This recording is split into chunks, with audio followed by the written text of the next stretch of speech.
भारत माता की जय। भारत माता की जय। वंदे वंदे। भारतीय जनता पार्टी अन्यान्य पिछड़ा श्रेणी मोर्चार डिब्रुगढ़ जिलार माननीय सभापति मृदुल लस्कर डांगरिया, भारतीय जनता पार्टी डिब्रुगढ़ जिलार माननीय सभापति आमार सकलोरे श्रद्धार दुलाल बरा डांगरिया, आमार मजत उपस्थित भारतीय जनता पार्टीर ज्येष्ठ नेता राज्यिक कार्यनिर्वाहकर सदस्य जिलार प्राक्तन सभापति गैस कोम्पानीर माननीय उपाध्यक्ष श्रद्धार प्रदेशर उपसभापति उत्पल नेउग डांगरिया, आमार मजत उपस्थित डिब्रुगढ़ उन्नयन प्राधिकरणर माननीय सभापति असीम हाजरिका डांगरिया, भारतीय जनता पार्टी आमार डिब्रुगढ़ जिलार चाह मोर्चार आमार सम्मानीय कुमार डांगरिया, रवि बरला डांगरिया, एसटी मोर्चार सम्मानीय सभापति बलिन बरा डांगरिया, एससी मोर्चार सभापति मोर ज्येष्ठ भातृ नकुल दास डांगरिया, आमार मजत उपस्थित प्रशांत गगৈ डांगरिया, आमार मजत उपस्थित चाह मोर्चार राज्यिक उपसभापति आमार सकलोरे श्रद्धार श्यामल भूमिज डांगरिया, आमार जिलाखনৰ एगৰাকী ज्येष्ठ नेता ज्येष्ठ भातृ रंजित बरुवा डांगरिया, आमार मजत उपस्थित आमार सन्मुखत आसन ग्रहण कर थका दलर विभिन्न दायित्व कार्यनिर्वाह কৰা सम्मानीय कार्यकर्ता बंधुসকল, बिहु परिवेशन কৰিবলৈ অহা सम्मानीय शिल्पীসকল, मैं जय जयते আপোনালোক সকলোকে আন্তৰিক শ্ৰদ্ধাৰ নমস্কাৰ জনাইছো। আৰু भारतीय जनता पार्टी डिब्रुगढ़ जिला, भारतीय जनता पार्टी डिब्रुगढ़ जिला ओबीसी मोर्चा और आमार आटाइकेइटा मोर्चाके मैं आंतरिक श्रद्धा और नमस्कार जानाइছো। আজি আপোনালোকে যি অভূতপূৰ্ব মৰম আমাক দিছে ই মই সদায় মনত ৰাখিম আৰু আগন্তুক সময়খিনি আপোনালোকৰ এই মৰম স্নেহে মোক কাম কৰি যোৱাত প্ৰেৰণা যোগাইছে, উৎসাহ যোগাইছে আৰু নিশ্চিতভাৱে মই ভৱিষ্যতে আপোনালোকৰ পৰা সহায় সহযোগিতা মই কামনা কৰিছো। মোক যোৱাকালি শিৱসাগৰ সুধিলে যে ওবিসি মোৰ্চা সভাপতি আপোনাক কিয় দিছে। মই যেতিয়া ক'লো আমাৰ চৰাইদেউ জিলাৰ মই প্ৰভাৰী আছিলো তো, মই ডিব্ৰুগড় জিলাৰ ওবিসি মোৰ্চাই ভাল কাম কৰিছিলে, ডিব্ৰুগড় জিলাৰ ওবিসি মোৰ্চাৰ কাৰ্যকৰ্তাসকলে দলৰ সংগঠন শক্তিশালী কৰিছে, সেইকাৰণে ডিব্ৰুগড় জিলাৰ পৰা এবাৰ ভাৰতীয় জনতা পাৰ্টিৰ ওবিসি মোৰ্চাৰ প্ৰদেশৰ সভাপতি দায়িত্ব দিছে। অহাবাৰ আপোনালোকে ভালকে কৰক, আপোনালোকৰ জিলাৰ পৰা আকৌ আপোনালোকে তেনেকৈ ধৰণে মৰ্যাদা পাব। আজি মই আপোনালোকক সকলোকে ধন্যবাদ জনাইছো যে আপোনালোকে ডিব্ৰুগড় জিলাখনত ভাৰতীয় জনতা পাৰ্টি ওবিসি মোৰ্চাক শক্তিশালী কৰিবৰ কাৰণে মৃদুল লস্কৰ ডাঙৰীয়াৰ নেতৃত্বত আপোনালোকে যথেষ্ট কষ্ট কৰিছে, যথেষ্ট পৰিশ্ৰম কৰিছে আৰু যাৰ কাৰণে গোটেই অসমৰ ভিতৰত আটাইতকৈ ভাল যদি শক্তিশালী ওবিসি মোৰ্চাৰ সংগঠন আজি ডিব্ৰুগড় জিলাতে আছে। মই দায়িত্ব লোৱাৰ দিনাখন মই বিষয়ববীয়া সভাত মই বহিছিলোঁ আৰু বিষয়ববীয়া সভাত যেতিয়া এছেছমেণ্ট কৰি আছো, ভাল ভাল জিলাখিনিৰ কথা অচিনি ৰায় চৰকাৰে কৈ গৈ আছে, মই গৈ থাকিলোঁ কৈছে ডিব্ৰুগড় ভাল, বহুত ভাল। তেওঁ কৈ আছে ডিব্ৰুগড় ভাল, বহুত ভাল। আৰু কেৱল আমাৰ এয়াই নহয়, মোৰ সতীৰ্থ নৱৰ মেধিৰে এছচি মোৰ্চাৰ সভাপতি হৈছে, তেখেতে মই একে ওচৰা ওচৰি সমষ্টিত দায়িত্ব কৰিছোঁ, তেখেতেও কৈ আছে যে এছচি মোৰ্চাৰ সংগঠন ডিব্ৰুগড় জিলাত ভাল। আমি কাৰ্যালয়ত একেলগে প্ৰৱেশ কৰিছিলোঁ, দোলেন নায়ক ডাঙৰীয়া আৰু মই। দোলেন নায়ক ডাঙৰীয়া কৈছে যে মই প্ৰথম ডিব্ৰুগড় জিলাতেই যাম, আৰু হয়তো আজি দোলেন নায়ক ডাঙৰীয়াৰ ইয়াত ধুনীয়া হেৰি হৈছে। গতিকে আমাৰ প্ৰত্যেকটো মৰ্চা ডিব্ৰুগড় জিলাখনত প্ৰত্যেকটো মৰ্চাৰ আমাৰ এটা নাম আছে ৰাজ্যিক পৰ্যায়ত। গতিকে আমি কাৰ্যকৰ্তা হিচাপে আমি যিখিনি কৰিছোঁ সেইখিনিত আমি আৰু অধিক আমি পৰিশ্ৰম কৰিব লাগিব। কাৰণ এই সময়খিনি আমাৰ ভাৰতীয় জনতা পাৰ্টীৰ প্ৰত্যেকজন কাৰ্যকৰ্তাৰ কাৰণে গুৰুত্বপূৰ্ণ। কিয়? সন্মুখত আমাৰ 2026 চনৰ বিধানসভাৰ নিৰ্বাচন, আৰু প্ৰত্যেকটো নিৰ্বাচনে আমাৰ কাৰণে গুৰুত্বপূৰ্ণ। আমি যেনেকৈ লোকসভাৰ নিৰ্বাচনত আমি ভূমিকা পালন কৰিছোঁ, আমি পঞ্চায়ত নিৰ্বাচনত আমি জয়যুক্ত হৈছোঁ। আমাৰ বহুত OBC মৰ্চাৰ কাৰ্যকৰ্তা এইবাৰ পঞ্চায়ত প্ৰতিনিধি হিচাপে নিৰ্বাচিত হৈছে। গতিকে আগন্তুক যি বিধানসভাৰ নিৰ্বাচন আছে, এই বিধানসভাৰ নিৰ্বাচনৰ কাৰণেও আমি প্ৰত্যেকেই আমি সাজু হ'ব লাগিব। আমি আমাৰ দলৰ সংগঠন আমি শক্তিশালী কৰিব লাগিব, আৰু তাৰ কাৰণে আপোনালোক প্ৰত্যেকেই আজি যিদৰে আমাৰ এই জিলাখনত নিষ্ঠা সহকাৰে কাম কৰিছে, আমি এতিয়াও 1 নম্বৰত আছোঁ, আৰু ভৱিষ্যতেও আমি কি কৰিব লাগিব? আমি কি কৰিব লাগিব? আমি 1 নম্বৰত থাকিব লাগিব। গতিকে মই জিলাৰ সভাপতি মৃদুল ৰাজখোৱা ডাঙৰীয়া, আমাৰ সাধাৰণ সম্পাদক মুকুন্দ বৰগোহাঁই ডাঙৰীয়া, সঞ্জীৱ কুমাৰ ডাঙৰীয়া, তেখেতসকলে নেতৃত্ব লৈছে। আপোনালোকক লগত লৈ এই জিলাখনত সংগঠন কৰিছে।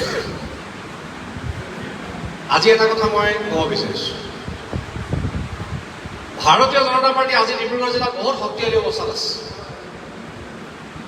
এটা সময়ত এই জিলাখনত ভাৰতীয় জনতা পাৰ্টীৰ সংগঠন শক্তিশালী কৰিবৰ কাৰণে,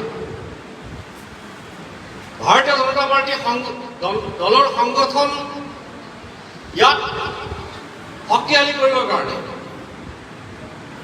আমাৰ বহুত এনেকুৱা ধৰণৰ ব্যক্তি আছে যিসকলে এটা সময়ত বহুত পৰিশ্ৰম কৰিছে। আৰু এইসকল ব্যক্তিৰ ভিতৰত আজি আমাৰ বহু ব্যক্তি আমাৰ মাজত নাই। বিশেষকৈ আমাৰ মাজৰ পৰা ইতিমধ্যে এনেকুৱা ধৰণৰ বহু ব্যক্তি হেৰাই গৈছে। ইতিমধ্যে আপোনালোকে জানে যে জয়ন্ত দত্ত ডাঙৰীয়া এটা সময়ত ভাৰতীয় জনতা পাৰ্টী ডিব্ৰুগড় জিলাক নেতৃত্ব দিছিল। তেখেত আততায়ী হাতত মৃত্যুবৰণ কৰিব লগা হৈছে। আজি আমাৰ এই জিলাখনত বৰ্তমান জীৱিত অৱস্থাত থকা বা ইতিমধ্যে প্ৰয়াত এনেকুৱা ধৰণৰ বহুত ব্যক্তি আছে যিসকলৰ কঠোৰ পৰিশ্ৰমৰ কাৰণে আজি আমাৰ জিলাখনত ভাৰতীয় জনতা পাৰ্টীৰ সংগঠন এই অৱস্থাত আছে। আমি ডিব্ৰুগড় জিলাই কি পোৱা নাই? ভাৰতীয় জনতা পাৰ্টী ডিব্ৰুগড় জিলা আমি অসমৰ মুখ্যমন্ত্ৰী পাইছোঁ, আমি 2জনকৈ কেন্দ্ৰীয় চৰকাৰ মন্ত্ৰী পাইছোঁ, আমাৰ 7জনকৈ বিধায়ক আছে, বিভিন্ন বৰ্ডত আমাৰ চেয়াৰমেন ভাইচ চেয়াৰমেন আছে। ডিব্ৰুগড় জিলা পৰিষদ বাইদেউ ডিব্ৰুগড় জিলা পৰিষদৰ প্ৰাক্তন সভানেত্ৰী। আজি মই বাইদেউক ধন্যবাদ জনাইছোঁ যে প্ৰথম মোক শুভেচ্ছা জনোৱা মানুহগৰাকী হৈছে আমাৰ দেশজনী পৱন শ্যাম বাইদেউ। আজি তেখেতৰ এই উপস্থিত হৈছে, মই তেখেতকো ধন্যবাদ জনাইছোঁ। যিসকল ব্যক্তি আজি ডাক্তৰ হেমপ্ৰভা বৰঠাকুৰ বাইদেউৰ নাম ইতিমধ্যে উচ্চাৰিত হৈছে যে এটা সময়ত তেখেতে অসমত মহিলা মৰ্চাৰ নেতৃত্ব দিছিল, মহিলা মৰ্চাৰ ৰাজ্যিক সভানেত্ৰী আছিল, ৰাষ্ট্ৰীয় পৰ্যায়তো তেখেতে কাম কৰিছে। আৰু হয়তো বাইদেউৰ পিছত এই অভাজনৰ হাততেই অসম প্ৰদেশ এটা মৰ্চাৰ সভাপতিৰ দায়িত্ব পাইছে। গতিকে আমাৰ এতিয়া দায়িত্ব অধিক। আজি জিলাখনত সংগঠন শক্তিশালী কৰাৰ ক্ষেত্ৰত আমাৰ জিলাৰ প্ৰাক্তন সভাপতি ইন্দ্ৰ গগৈ ডাঙৰীয়া আমাৰ মাজত আছে। তেখেতৰ পিছতে জগদীশ ৰাজখোৱা ডাঙৰীয়া আমাৰ জিলাখনৰ সভাপতি হৈছিল, উজ্জ্বল কাশ্যপ ডাঙৰীয়া এই জিলাখনৰ সভাপতি হৈছে। এখেতসকল প্ৰত্যেকৰে পৰিশ্ৰমৰ ফলশ্ৰুতিত আজি ভাৰতীয় জনতা পাৰ্টী ডিব্ৰুগড় জিলাখনৰ এটা শক্তিশালী এটা ৰাজনৈতিক দল। আমাৰ সন্মুখত দৃষ্টিব পৰা ৰাজনৈতিক শক্তি দিয়া আজিৰ তাৰিখত ডিব্ৰুগড় জিলাখনত নাই। এইকাৰণে নাই যে এইসকল নেতাৰ নেতৃত্বত ভাৰতীয় জনতা পাৰ্টী ডিব্ৰুগড় জিলাখনত যথেষ্ট শক্তিশালী ৰূপত আমি আগবাঢ়ি গৈছোঁ। আমি আৰু অধিক শক্তিশালী ৰূপত আমি আগবাঢ়ি যাব লাগিব। কাৰণ এই সময়খিনিত অসমৰ মাননীয় মুখ্যমন্ত্ৰী ডক্টৰ হিমন্ত বিশ্ব শৰ্মা ডাঙৰীয়াই যিবিলাক কঠোৰ পদক্ষেপ গ্ৰহণ কৰিছে, এই কঠোৰ পদক্ষেপবিলাকে আমাৰ ৰাজ্যখনৰ বিশেষকৈ উঠি অহা প্ৰজন্ম সুৰক্ষিত কৰিছে।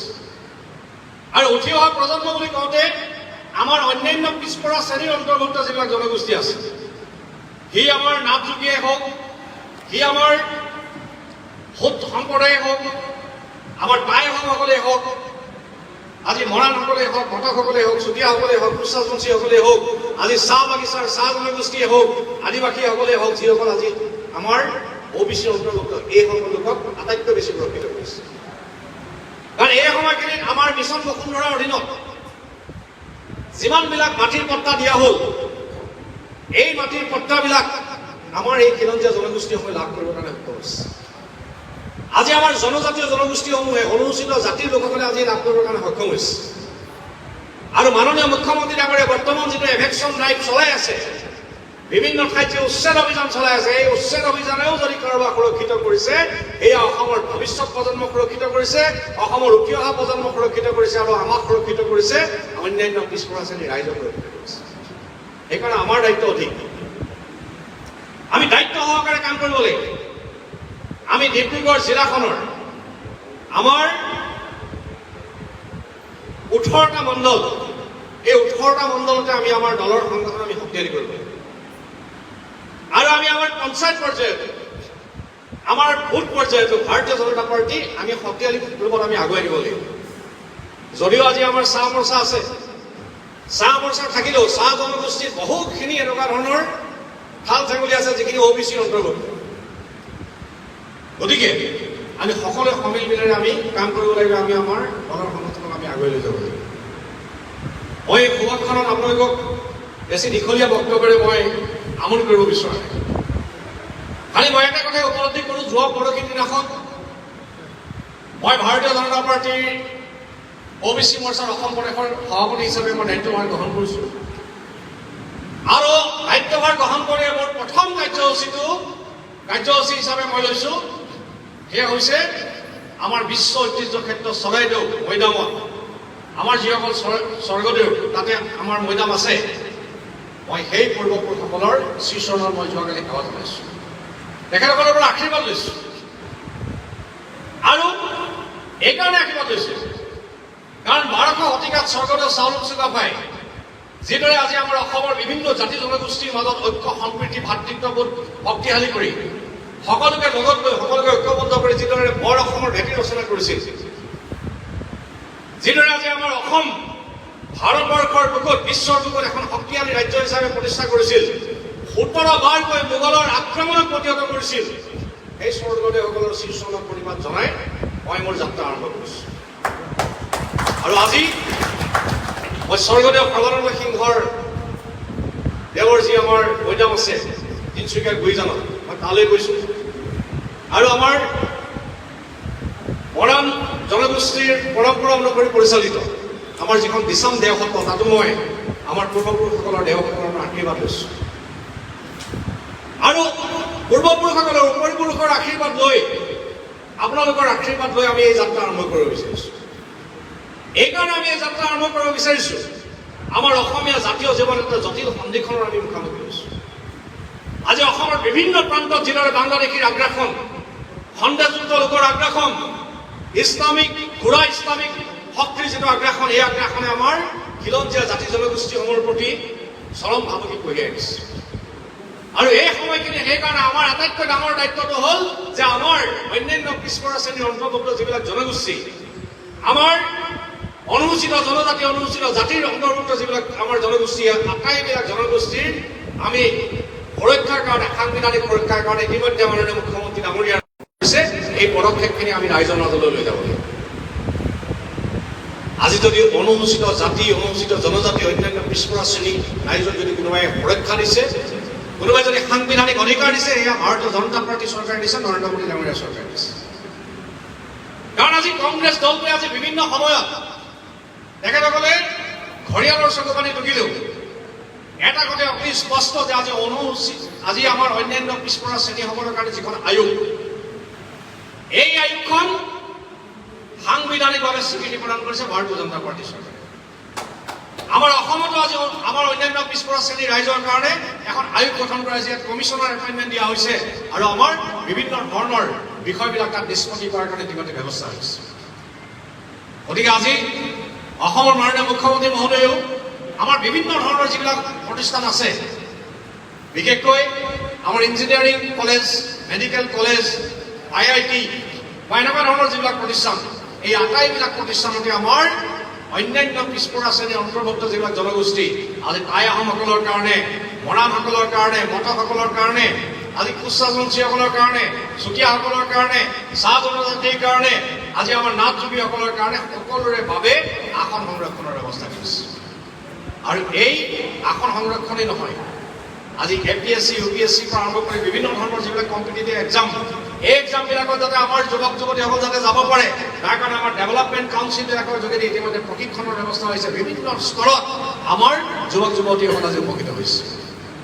সেইকাৰণে আমাৰ সুৰক্ষাৰ কাৰণে, আমাৰ সংবৰ্ধনৰ কাৰণে, আমি সমৃদ্ধিশালী কৰাৰ কাৰণে ভাৰতীয় জনতা পাৰ্টি পুনৰবাৰ 2026 চনত পূৰ্বতকৈ বেছি আসন লৈ অসমত দ্বিতীয়বাৰ কাৰণে চৰকাৰ গঠন কৰিবই লাগিব। তাৰ কাৰণে আমি ভাৰতীয় জনতা পাৰ্টিৰ প্ৰত্যেকজন কাৰ্যকৰ্তাই আমি গতিকে মই এটাই আশা কৰিম যে আজি আমাৰ বিদুৰ ৰাজখোৱা ডাঙৰীয়াৰ নেতৃত্বত আমাৰ জিলা সমিতি আছে। কিছুমান বিষয়ভাৱৰ পৰিৱৰ্তন হ'ব, মই এইটো আগতে কৈছো, বিষয়ভাৱ কিছুমানৰ পৰিৱৰ্তন হ'ব, কিন্তু আমাৰ দায়িত্বৰ পৰিৱৰ্তন নাই। আমাৰ দায়িত্বটোকে আমি কাৰ্যকৰ্তা। আজি মোক অলপ দিনৰ কাৰণে 3 বছৰৰ কাৰণে আমাৰ এটা কাৰ্যকালৰ কাৰণে মোক সভাপতি দায়িত্ব দিছে। কাইলৈ হয়তো দলে মোক বেলেগ দায়িত্ব দিব। আজি আপোনালোক এটা দায়িত্বত আছে, কাইলৈ আপোনাৰ দায়িত্বটো সলনি, আপোনাৰ পদবীটো সলনি হ'ব। কিন্তু আমাৰ সকলোৰে দায়িত্ব থাকিব OBC মৰ্চাত, আৰু আমি OBC মৰ্চাত যোনে যি পদবীতে নাথাকো লাগিলে আমি আমাৰ OBC মৰ্চাক আমি আগুৱাই লৈ যাব লাগিব। ভাৰতীয় জনতা পাৰ্টিৰ কোনো কাৰ্যকৰ্তাই কেৱল আমি ক্ষমতাৰ কাৰণে ৰাজনীতি কৰা নাই। আজি দেশৰ প্ৰধানমন্ত্ৰী নৰেন্দ্ৰ মোদী ডাঙৰীয়াই হওক, আজি আমাৰ ৰাজ্যৰ মুখ্যমন্ত্ৰী ডক্টৰ হিমন্ত বিশ্ব শৰ্মা ডাঙৰীয়াই হওক, আমাৰ প্ৰাক্তন মুখ্যমন্ত্ৰী তথা কেন্দ্ৰীয় মন্ত্ৰী সৰ্বানন্দ সোণোৱাল ডাঙৰীয়াই হওক, ৰাজ্যিক সভাপতি দিলীপ শইকীয়া ডাঙৰীয়াই হওক, জিলা সভাপতি দুলাল বৰা ডাঙৰীয়াই হওক, আজি আমাৰ ইয়াত বহি থকা ইন্দ্ৰ গগৈ ডাঙৰীয়াই হওক, ডেজিৰাণী ফুকন শ্যামে হওক, আপোনালোকে হওক, আমি সকলোৱে আমি কেৱল ক্ষমতাৰ কাৰণে আমি ৰাজনীতি কৰা নাই। ইতিমধ্যে আমাৰ ডিব্ৰুগড় পৌৰ নিগমৰ সন্মানীয় মেয়ৰ সৈকতদা আহি উপস্থিত হৈছে। গতিকে সৈকতদাক মই আমাৰ জিলা সভাপতি কাষতে আসন গ্ৰহণ কৰাৰ কাৰণে অনুৰোধ জনাইছোঁ। সকলোকে এটা হাত চাপৰি সমাসন অনুৰোধ জনালোঁ। আমি কোনেও আমি কেৱল ক্ষমতাৰ কাৰণে আমি ৰাজনীতি কৰা নাই। আমাৰ ভাৰতীয় জনতা পাৰ্টিৰ প্ৰত্যেকজন কাৰ্যকৰ্তাই আমি যি ৰাজনীতি কৰিছোঁ, সেয়া আমি ৰাষ্ট্ৰ নিৰ্মাণৰ কাৰণে ৰাজনীতি কৰিছোঁ। আৰু ৰাষ্ট্ৰ নিৰ্মাণৰ এই যাত্ৰাত আমাক যেতিয়াই যাক যি দায়িত্ব দিছে, আমি সেই দায়িত্ব আমি নিষ্ঠা সহকাৰে পালন কৰিছোঁ আৰু ভৱিষ্যতলৈকে আমি পালন কৰিম। আজি আপোনালোকে চাওক, আমাৰ কেৱল আমাৰ সৰ্বানন্দ সোণোৱাল ডাঙৰীয়া, বেলেগলৈ চাবই নালাগে, সৰ্বানন্দ সোণোৱাল ডাঙৰীয়ালৈ চালেই হ'ল। সৰ্বানন্দ সোণোৱাল ডাঙৰীয়া আমাৰ অসমৰ মুখ্যমন্ত্ৰী আছিল। তেখেতৰ নেতৃত্বত 2021 চনত নিৰ্বাচনত জয়যুক্ত হৈছিল।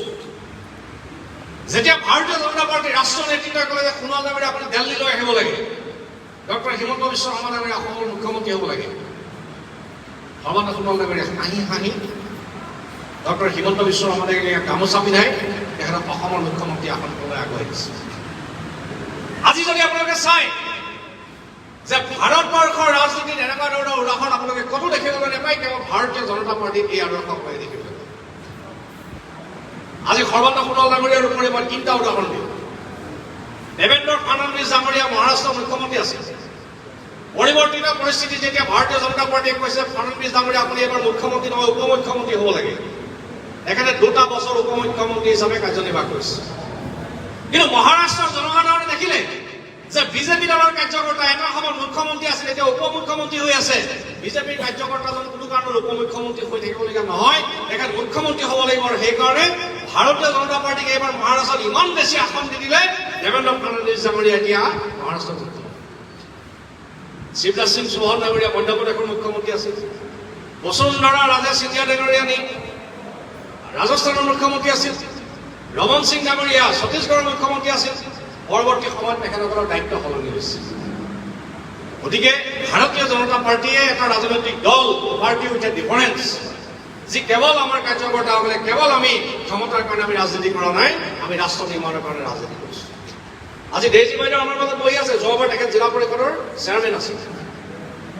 এইবাৰ দলে তেখেতক বেলেগ দায়িত্ব দিছে, তেখেতে সেই দায়িত্ব নিষ্ঠা সহকাৰে পালন কৰিছে।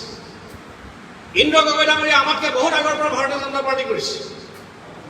দুলীয়াজনক যেতিয়া বিধায়ক হৈছে, অসমৰ উজনি অসমৰ প্ৰথম দুলীয়াজনৰ বিধায়ক হৈছিল। বিধায়ক এজন নিৰ্বাচিত কৰাৰ ক্ষেত্ৰত ইন্দ্ৰ গগৈ ডাঙৰীয়াৰ যিটো ভূমিকা আমি সকলোৱে জানো।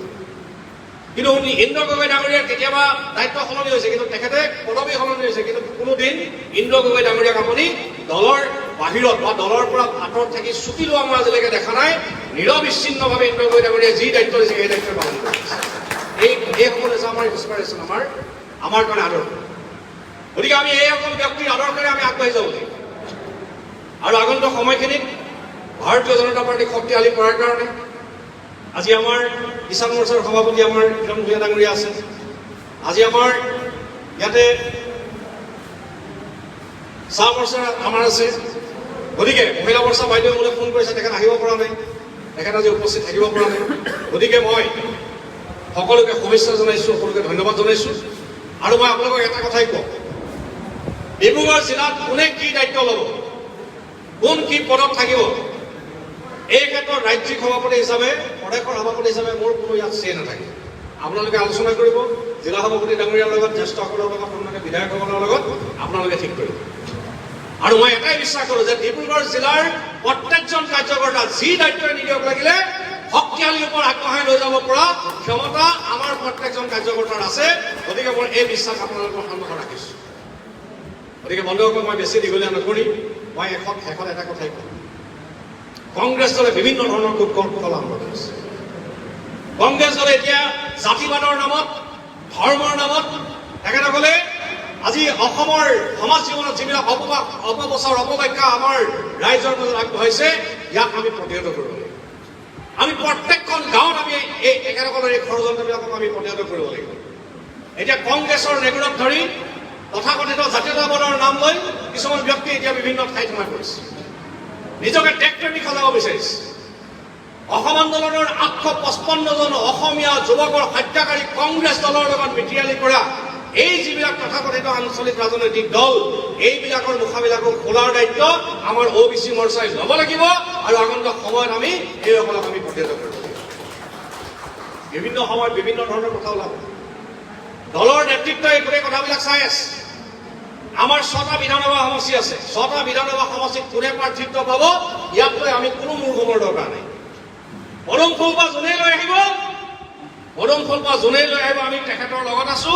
আৰু আমি পদুম ফুল বা লৈ অহা মানুহজনক আমি জিকোৱাৰ কাৰণে OBC মৰ্চাৰ প্ৰত্যেকজন কাৰ্যকৰ্তাই আমি শক্তিশালী ৰূপত আমি আগন্তুক সময়খিনি আমি আগবাঢ়ি যাব লাগিব।